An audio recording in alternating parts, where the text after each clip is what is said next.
Hi dear students, welcome to a new session of Color Cube.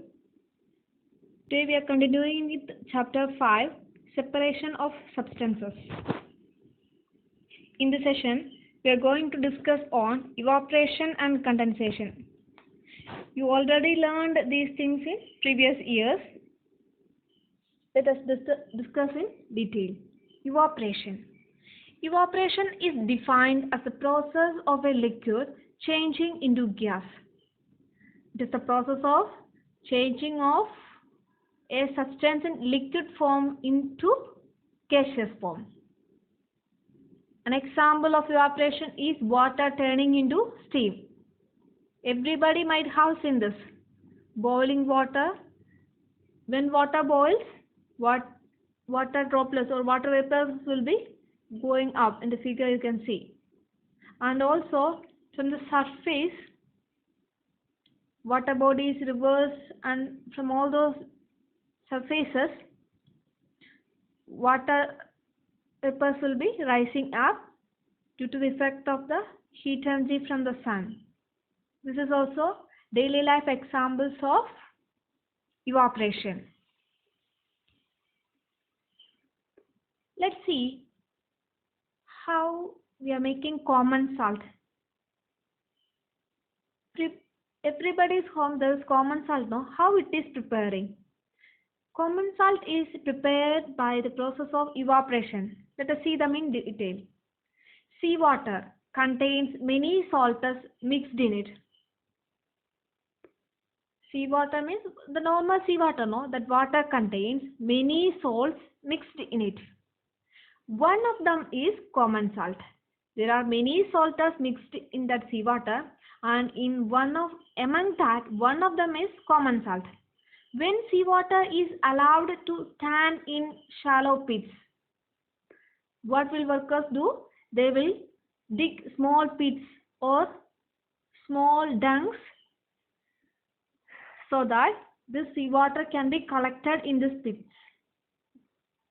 Water gets evaporated by sunlight and slowly turn into water vapor.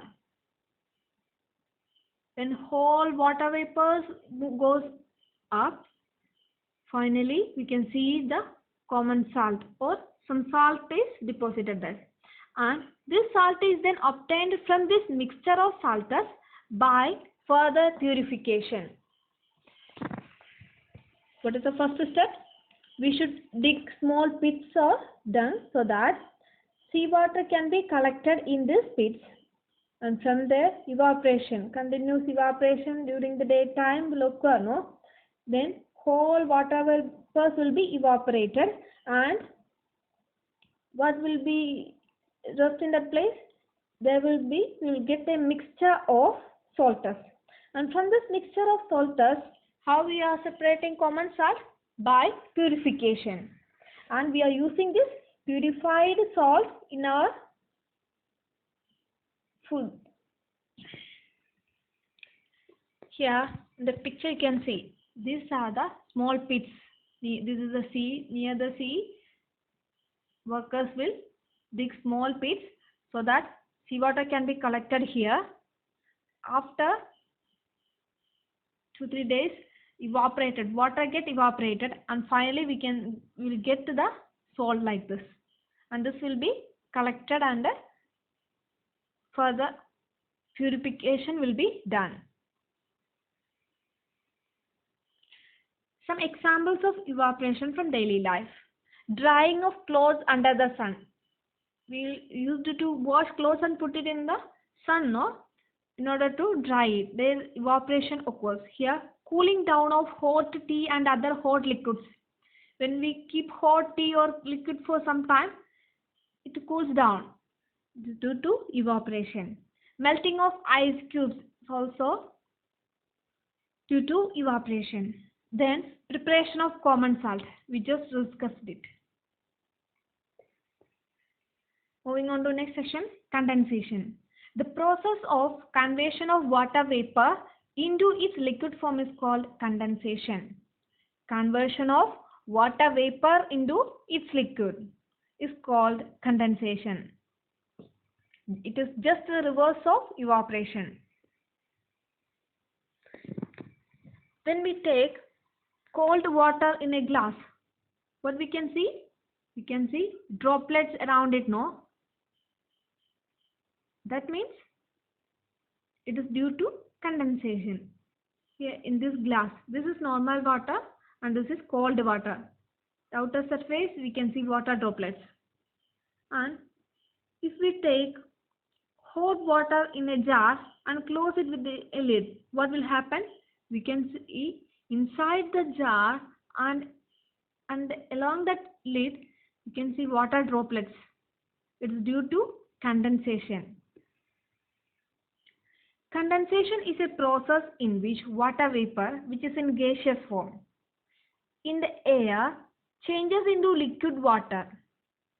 We already learned condensation is the process which changes from gaseous form to liquid form when it comes in contact with a cooler surface. This is the condition for condensation.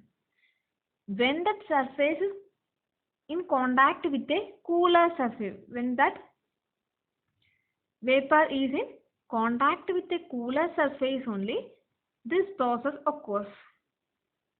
Repeat, condensation is a process in which water vapor in the air changes into liquid water when it comes in contact with a cooler surface. See, in this figure, this is the cooler surface. This water vapor will hit this cooler surface and it changes to liquid droplets. Here, this glass, no, this is the outer surface or cooler surface. When it comes in contact with it, changes to water droplets. When water in the air comes in contact with a cold surface, it condenses to form water droplets. Condenses to form water droplets. This phenomenon is known as condensation. This phenomenon is known as condensation. The reverse of condensation is evaporation reaction or simply evaporation. The reverse of condensation is evaporation. Some daily life examples of condensation are having a cold soda on a hot day, the can sweats. When we take cold soda from refrigerator, we can say that that can will be or that bottle will be sweating. That means water droplets will be in the outer surface. Water molecules in the air as a vapor hits the colder surface of the can and turn it into liquid water.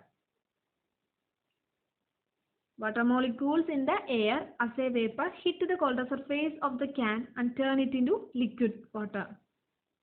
That's how we can feel that the can is sweating.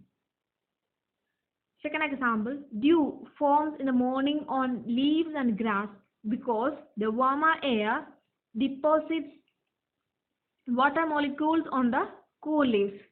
Dew means the morning when we wake up, we can see in the leaves and all small drops of water or small droplets of water in the leaves. This is due to condensation. Dew forming in the morning on leaves and grass because the warmer air deposits water molecules on the cool leaves. Third one, clouds formed by condensation. Clouds are also formed by condensation. Thank you.